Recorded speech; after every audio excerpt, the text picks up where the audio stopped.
particularly those that have the wisdom and experience through various transactions, particularly hard, difficult, and bad transactions. I've learned more from perhaps deals that maybe didn't move to closing than I did the ones that, were smooth. When we get things right, we just presume we did the entire process right.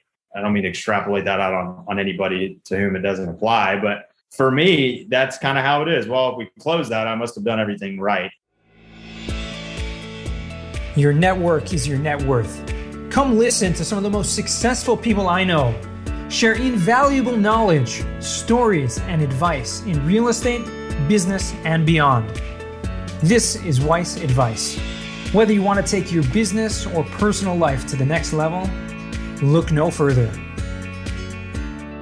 Welcome back to another episode of Weiss Advice. I am your host, as always, Yona Weiss, and I am so excited to be here today with Nick Moore, who is an attorney. And we haven't really had too many attorneys on this podcast, so I'm excited to kind of dig into some more legal stuff. If you guys are interested in legal matters with regards to real estate, buckle up because this is going to be a great conversation. Good morning, Nick. How are you doing? Great, Yona. Appreciate you having me on this afternoon. My pleasure. Morning, some of our listeners. Afternoon, morning, whatever it is. We're wherever it is in the world when you're listening to this, it is sometime. And so we actually met recently in Atlanta at a real estate conference, and you are currently working for your partner in a real estate law practice, right? Robinson Franzman, if I got that correct. That is correct. Yeah. So partner over there, we're a boutique focused in commercial real estate, doing private equity.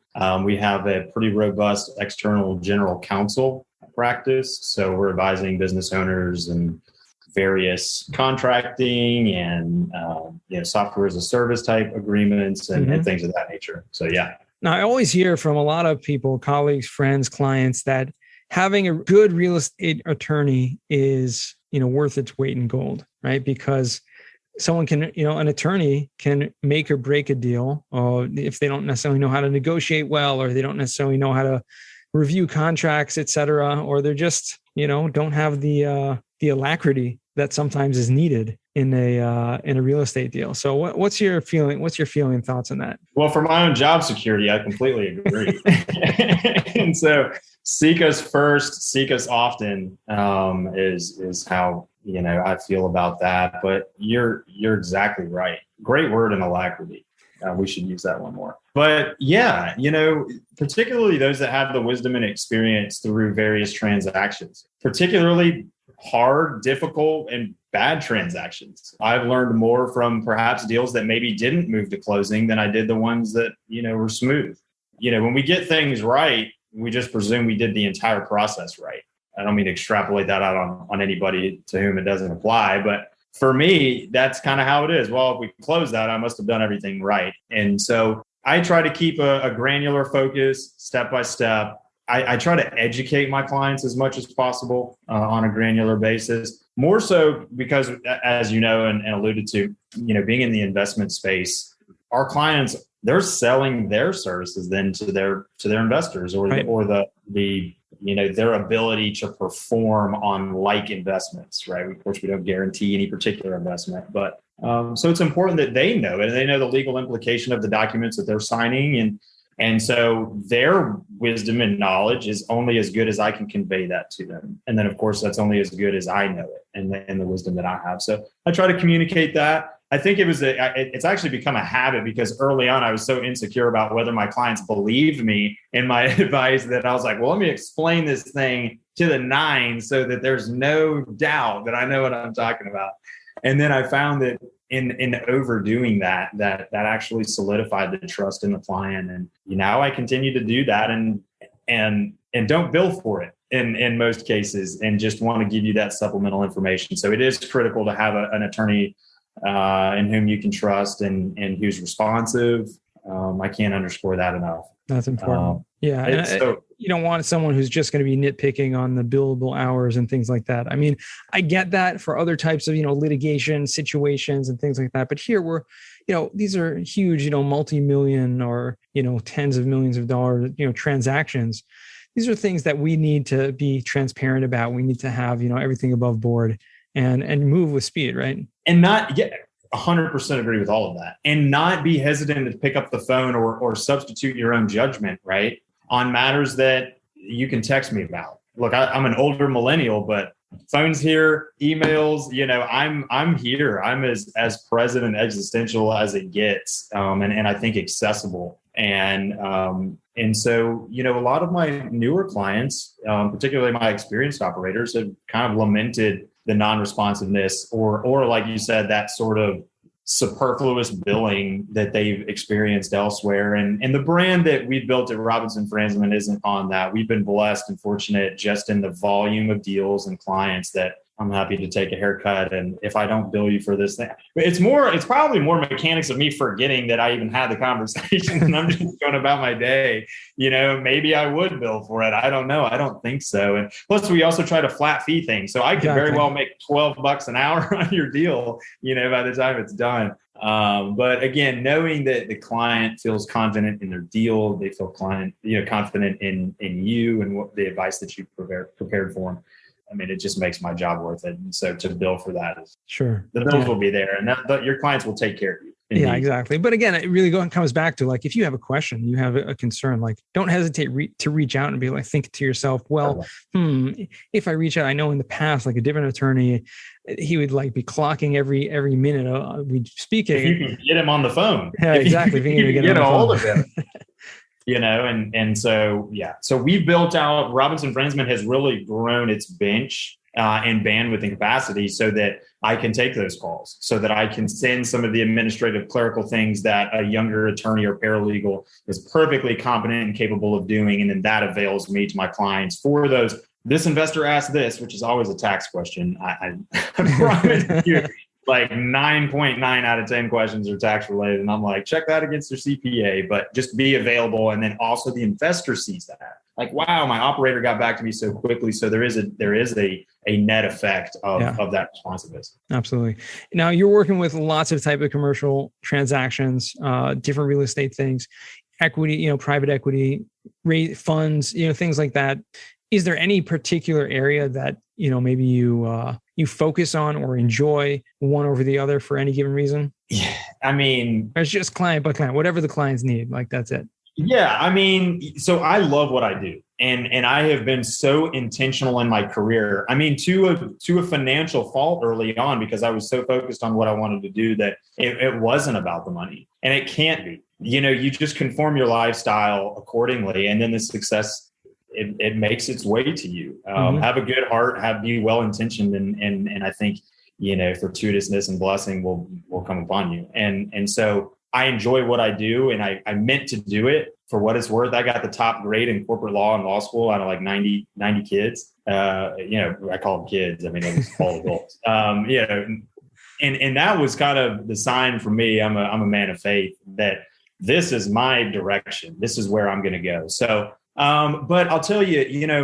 I mean, this is going to sound obvious, but larger transactions, when someone calls me and they're like, I've got a 220 unit asset in some major MSA, you're just like, I mean, that's when I walk into my partner's office and I'm like, yeah, we got this one. And same with him. And it doesn't get old. I mean, you can transact $1 billion in deal volume and you sell, everything is a gift because it's not you. I'm not going out inquiring these things. Right. But these clients are continually calling and relying on us with much their livelihood and providing for their families. And so I have just an abundance of gratitude because, as maybe we'll later discuss, I've done some things in my career and in early job history that's like not attractive. It's not, but it's given me the grit that I need to make a difference. Sure. So larger transactions are fun. Love to see those come in, but at the end of the day, I'm just so thankful to have, the trust of the clients to get them. I get that. So I want to get into some actual, use this time, for my own benefit over here, since our listeners will probably get a lot of this out of this as well. But I have some specific questions with regards, because I have a lot of clients that are syndicators as well. We have a lot of mutual clients, obviously, and there are people that are raising money. And there are many different ways to raise money for investments, for real estate. There are a lot of legal ways, and there are some ways that are questionable, let's say, legal-ish, and some that are illegal entirely. Right. So there's always gray area. But Yep. I want to go into some specifics about the difference between raising money through a syndication, which is a very common way. A lot of our listeners are syndicators as well, which is usually done on a property by property type transaction, right? You have like a private placement memorandum and, everything coming in for that syndication, as opposed to creating a fund, which is kind of a pool of money that can now go invest in different deals or different investments, whatever they may be. So would you mind giving like a kind of some pros and cons maybe to each of those? I'd love to. I'm not sure we have enough time to go. We don't have enough time. Because man, this is a Pandora's box, and I've just had to become an expert on this stuff. That we could be here this time tomorrow. So I'm gonna have you back on my my Wednesday night meetup, because we do that. It's an hour long. We can literally just focus on this conversation. Do podcast part 1, part 2. We'll do the meetups. Let's do it all, man. I appreciate you very much. But so very important distinctions when talking about those two very divergent paths to commercial real estate investment. Number one, when it's property specific and you're going direct, it's a direct investment. You own part of the real estate by virtue of your percentage membership in the LLC holding company, right? And so we transact, almost exclusively out of the LLC, vehicle, just because of its utility and nimbleness, and just governed by a matter of contract operating agreement. And so the SEC, from a securities perspective, has recognized that these LPs, right? That's our famous acronym, and for limited partner, which is just the, of course, the investor and the non-participatory interest that someone may have in the deal. And so the SEC perceives that as a security. A security, quite literally, is a profit earned on the effort of, or by the effort of somebody else. And so when I go file Form Ds and I have to describe the nature of the investment, it's easy. It's commercial real estate. Well, it's real estate, and then there's a drop down, and you select commercial for it.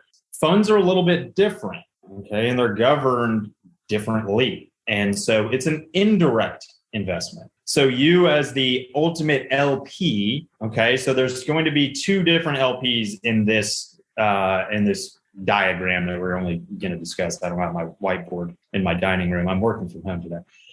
So you have the LP of the fund, which in turn takes an LP position in the property asset. So much of the time, the GP or sponsor, GP, of course, general partner or the operator of the asset, if you will, from an asset perspective, not necessarily property manager. In fact, they really shouldn't be the same. Right. That's another podcast. But nonetheless, so the GP is looking, to find these capital partners, and perhaps they have these relationships themselves. Okay, so they have the Toms, the Julies, the Smith Capital Partners LLC, and these other contributors, and they're going to come in directly. Well, let's say that Smith Capital Partners is actually a fund. Now, fund is sort of a ubiquitous term for just more than one person with money, right? And I think it behooves the audience to understand that fund, whether in a lowercase f, still has a very strong implication. It's a 4-letter word, not in the negative context, but in the fact that the magnitude of it is great. It's a private investment company, typically. Now, of course, there's different variations, but you have to comport. Typically, a fund of a fund is organized under like a 3C1 or 3C7 exemption, wherein they hold 150 million in assets. They've got 100 or fewer beneficial owners. And then their offerings are still subject to the Securities Act of 1933, okay, in the form of a 506B or 506C. And then sort of the third prong of the trinity of rules here is the Investment Advisors Act of 1940, might be 1944, probably 1940.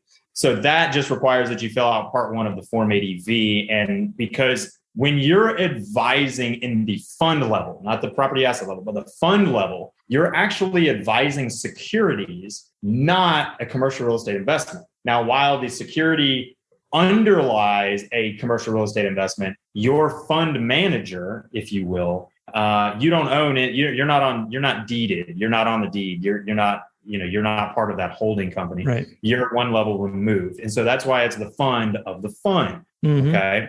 So as opposed to a syndication, just to clarify there, where each individual investor would be on the ownership level as a limited partner. That's exactly right. And so, but in the same time, while distinguished, sort of a difference without a distinction is that your fund can be an LP in this syndication, right? Mm-hmm. Where we have maybe multiple individuals. We have some SDIRAs, some solo 401ks, just cash management accounts, whatever the case may be, of which there's an LP position, again, in that Smith Capital Partners, that is like, if you hit the plus and then all of a sudden all this stuff drops out, right? There's just these individual names and then, oh, here's a name with a plus on it. And you click it and then, it's all these folks to give it, some visual aid to it. But you're exactly right. And so the paperwork that is produced looks quite similar. You're going to have a little bit different verbiage in terms of sort of the responsibilities of the manager, whereas one is to operate the property and work with property managers and, yada, yada, sell property, all that.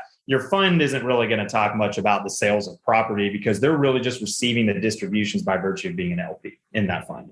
And so it's that they're passing along their distributions correctly, that they are advising and investing the funds that are contributed to them by their own constituent LPs, and handling matters like that. But as you can imagine, the PPM looks much the same, right? And so the 506Bs and 506Cs, all that stuff still applies. So your standard disclaimers, disclosures look much the same. But again, just sort of the mechanics of how that fund manager operates is going to look a little bit different than your property specific, GPs. That's great. It's an extremely succinct explanation of some of the differences there. Why would one, someone like myself or another, real estate investor, syndicator, what have you, choose one over the other, not as an LP, not as an investor, but as someone who's thinking of setting something up, someone who wants to buy a property or et cetera? Yeah. So great question. And I'm going to give you some of what I would speak on. And look, this is not specific advice. You need an engagement letter from me to go act on this. All right. All y'all, hey, let's start signing engagement letters, but this isn't advice. This is general discussion, but I'll give you my perspective and some of my hypothetical recommendations, right? And so when you are running it as the GP, just typically you want to bring them in property specific, okay? But it depends on this is another Pandora's box here. It depends on your other GP sponsors. So if you have let's say you're looking for you've got a $10 million purchase price, you've got a 75% loan to value, you're trying to raise $2.5 million. All right, don't bother with the CapEx and all that stuff that all the listeners are thinking like, we need more than that. Of course you do. But for purposes of math, I'm a lawyer and I don't like math. $2.5 million is your risk. Okay. If you believe that you can accumulate that or I guess generate or obtain that and issue securities in that amount, then typically you're going to bring it direct. And that's because you and the operator, you just need these nice Class A unit holders. Make it clean, operate the property. You're going to have your K1s, the fund management, the accounting is going to be fairly simple. Okay. Now, okay. So here we go on another divergent path. If you find the deal before you find the money, then typically your first step is actually finding capital partners. Right. Okay. And that's where finding people that have done these fund to funds is right, because I want the listeners to know.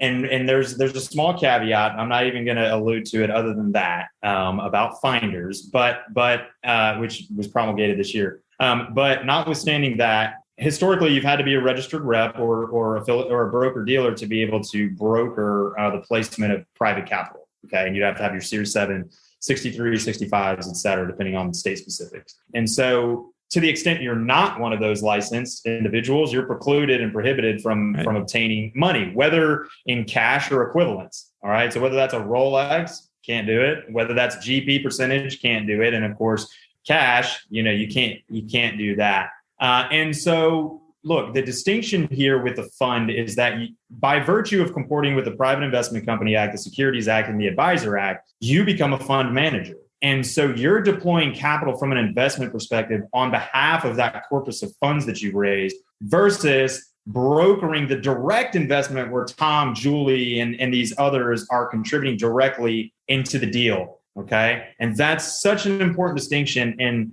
you may need to rewind the tape and go back through that, but I will repeat it somewhat slower. When you are a fund manager and you comport with truly the Investment Company Act of 1940, you become a venture capital fund manager in the eyes of the SEC. And based on the limitations that they have set on that, you have the ability to provision the funds on behalf of your fund without it appearing to be any sort of brokerage relationship, even where that fund manager participates to some or great extent with the sponsor and general partner. Some people are like, well, is that a conflict? It's actually the opposite if you think about it. If they're participating on the GP side to which they've allocated funds on the LP side, they're protecting and looking out for their interests. Right. And so that's an important distinction versus, hey, I know Tom, I know Julie, they have 100K each. I'll put in the 200, you cut me 10,000 and I'll just hit the road. Right. Okay. Historically, that's been prohibited. There is some intel and how much I want to broadcast because it's so new. There hasn't been opinion or tremendous amount of follow-up, at least in my last research, which was in the last 90 days, about allowing for tier 1 and tier 2 finders. I have talked to an SEC enforcement attorney who offered me some information about these programs to the extent that there may be some limited exceptions. It's just attorneys like me are reticent to go deploy that program and be the litmus for whether it's done right and all that. So more to come on that. But historically, this fund model is a way to become a venture capital fund and then provision funds and avoiding any perception of brokerage that's otherwise prohibited. Gotcha. Okay. So, I mean, that in of itself sounds like obviously it's going to come with its own restrictions, its own rules, its own regulations, but it sounds like a great kind of workaround for someone who is, interested in illegally raising capital for sponsors for deals, but doesn't necessarily, first of all, don't necessarily have the licenses that would be needed to be a broker dealer. And secondly, don't necessarily want to be involved on the GP side of things to the extent that would require kind of really partnering up in a real partnership with some of those other general partners. Yes, and to the extent they do. Right. Exactly. It gives the leeway. I mean, and that's where it's been is those exemptions are available to you. There is compliance, and with compliance comes associated costs, but it brings Wall Street to Main Street. It's just, do you have the liquidity to pay the thousands of dollars that it requires in manpower, man hours, to craft those documents, and of course, the research and things that have gone into that. But to answer your question as succinctly as possible, originally, if you have the ability to find the capital solution, my advisement is typically to go direct. Just bring them in directly, have them be the Class A unit holders, carve yourself out to Class B. We'll work through your distribution waterfalls, et cetera. If you are out looking for capital partners, you are better and well advised to go with those who have these funds created so as to prevent, if you will, or mitigate any perception that you have paid for that access to capital. Right. Okay. Because while I've had some intel that perhaps things are getting relaxed, I am not the authority. I do not promulgate. So going that fund route is the way to go as a second option where your capital solution isn't already spoken for and your capital stack isn't determined, early on in the process. Gotcha. Okay. No, it makes perfect sense.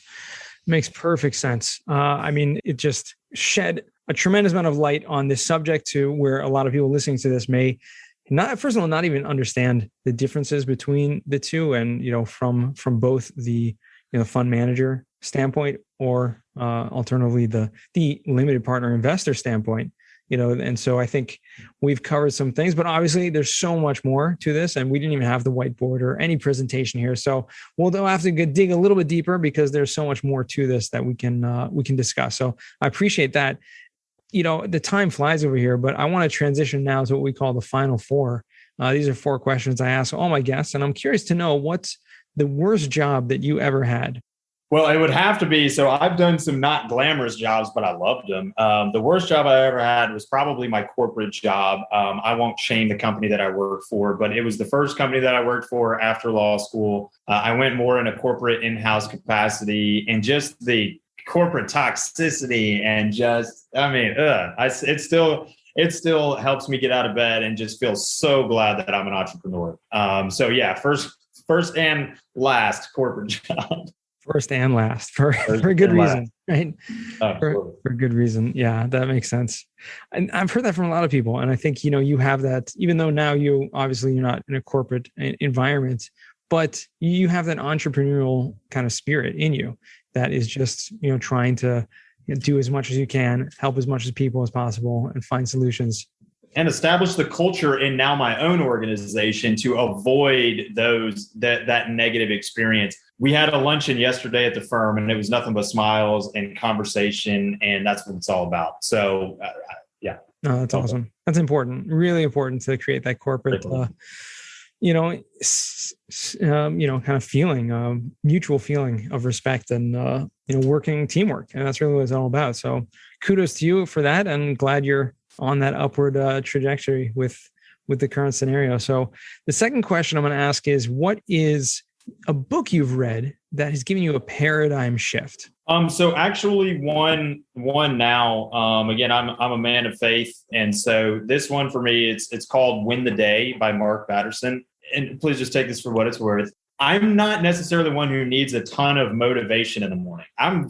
By the grace, I spring out of bed at 5:30 a.m. and go exercise. But I've been going through this audiobook because having a 7-month-old and a 5-year-old, it's, time prohibitive to pick up a paperback. But it's reminded me, and while it has had some lessons, it's reminded me of kind of where I came from and to keep that vigor in life. It talks a lot about just the smallest little tidbit. It talks about, I think, cattle dogs and like sheep dogs that herd cattle and things, and that apparently they take the runt of the litter and then they sell the rest because the runt will have had to work harder, smarter, and perhaps longer to keep up. And I was always that way. I've grown into just average male size, but I easily called the runt. I mean, in the litter being like school generally. And so that certain chip, and it's just reminded me, and is kind of, just an emotive way that he's expressed, what that's like and the impact that's had in people's lives. And it reminded me that I'm that runt, and I'm the one that's working harder and smarter. And I've seen it manifest in just so many blessed ways in my life. So it's been a great book. That's great. Always good to be reminded of, where you come from. And we'll add that to the list. It sounds like an interesting book. Definitely check that one out. The third question I'm going to ask is, what's a skill or talent that you would like to learn? And this could be anything. I really wish I could play the guitar. When I see people play the guitar, I'm like, man, if I could do that, if I could just pick that thing up and just be like, hey, check this out, and kill it. And, I was in Costco the other day with the family, and I saw this, like, I don't know, it was just a Fender, little low end Fender for like $189. I promise you, I thought about picking that thing up. And I think maybe once William gets out of the infant stage and I've got a little bit more time, the good news is that it's never too late to learn any skill, right. Which is a beauty in life. And so that might be the one that I pick up, but off the cuff, I would have to say that'd be, if there was one talent that I could just have, it would be something like that. There you go. Yeah. Music is awesome. Guitar is a wonderful instrument. And it, like you said, you can pick it up at any time. I mean, really, really is. To be good at anything, as I'm sure you're aware, our listeners know, it takes discipline and, real, what's the word I'm looking for? Yeah. Repetition, just repetition, just getting there over and over, day after day, just keep picking it up. That's what my dad says. Do it and keep doing it. Like, words to live by. 100%. Yeah. Okay, awesome. So that's a good one to have. Fourth and final question. What does success mean to you? Well, it depends. I mean, you'd have to define success, right? To you. Exactly. That's right. Yeah, exactly. And not to get all metaphysical, but I'm there. And that's because I have a beautiful wife who supports me, encourages me. I've got a 7-month-old son who's as healthy as can be and happy and smiles at me and knows me. My 5-year-old Caleb, who is my stepson, but I love him no differently than I do William. I've got a beautiful home. I've got a beautiful practice. I want for nothing. I mean, I could cry right now when you think about it and you really log your blessings. I mean, yeah, I am successful. And the things that it's really just the family and the relationships is true success. The financial success that I've enjoyed recently is just a testament to hard work. And of course, it's nice to be able to support the family and live a nice lifestyle and take trips and, have nice things. But ultimately coming home to love and all that is successful. And you don't necessarily need money, of course, to do that. 100%. That's it's right on. That's the real success. And we do have to take time, just to recognize our blessings and, thank God for everything that we do have, because everything's a blessing. It really is. Every little tiny detail. And that's one thing, last thing that Mark says in the book is gratitude is comprehensive. You can't pick and choose what you're grateful for. You have to be grateful for the good and the bad and what God provides. And to the extent that you enjoy that and live that, that's genuine gratitude. And I think that's rewarded and very, very, high blessing for sure. Very well said. Definitely we'll check that out. And thank you for that beautiful conversation. This has flown by, literally. Totally. I can't even imagine. I gotta maybe extend this podcast because these half-hour shows are too short.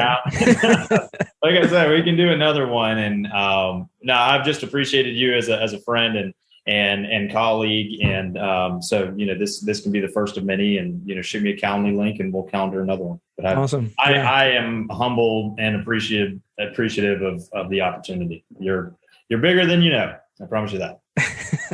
Well, thank you very much. Well, I appreciate that. Thanks again for joining us. And to all our listeners, I appreciate you for taking the time. If you made it this far, you are wonderful. And I appreciate you. Thank you. And remember, the best advice comes only when you ask. Real quick, I have one question for you. Did you like this episode? If you did, I want to ask you a huge favor. See, the biggest thing that helps this podcast grow and that will spread this message to the whole world is that if you leave a review, a rating, and subscribe to the podcast. What that does is it basically tells the platforms that this podcast is out on is that you like my stuff and I'm doing something right. So take a few seconds out of your day, hit that subscribe button, leave a rating or review. I would be extremely grateful. Also, I want to hear from you guys. So I want to hear some feedback. If you have any questions for future episodes, please find me on LinkedIn. Send me a DM, a connection request, Yona Weiss, and I'd love to hear from you.